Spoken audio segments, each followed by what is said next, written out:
A couple of weeks ago, your Lieutenant Governor addressed the initial meeting of the Pennsylvania Military Community Protection Commission. It's a panel that you created to basically monitor things coming out of Washington, D.C. to see if there are any possible impacts on our bases, military bases here in PA. Is this because you think there could be another BRAC round coming, or is there something? Yeah, I think 2015 is predicted to be when the next BRAC would be.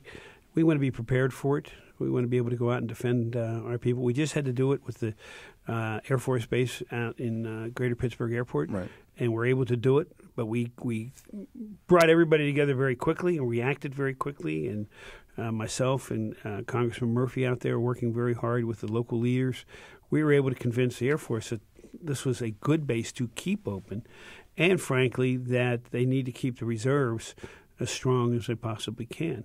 There's a little bit of a different philosophy going on in the reserves and in the Army about the use of reservists and the amount of reservists versus the amount of regular Air Force people, different than what the Army has. So we want to be prepared. I always talk about looking to the future, not just to the present, but looking to the future, and this is part of that. My hometown is Chambersburg. Of course, we have the Letterkenny Army depot down there. And I did local news down there. I cut my teeth in radio down there. So a lot of experience covering BRAC, not just the D.C. hearings, but also the efforts at the community level. And there have been other bases. Letterkenny was targeted some years ago.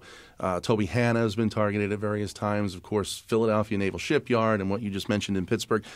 Well, the one thing we have going for us is we have a lot of experience at fighting these proposed cuts as they have come toward Pennsylvania over the decades. And more importantly, we have a lot of experience here.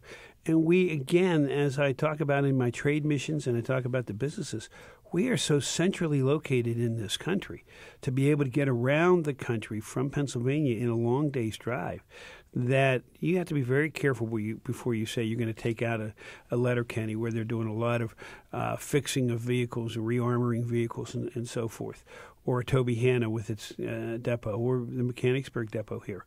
They were built here for that key strategic location. They shouldn't be some of the first ones taken out. They don't call us the Keystone State for nothing, right? Well, we got that from the original 13 colonies. Yeah.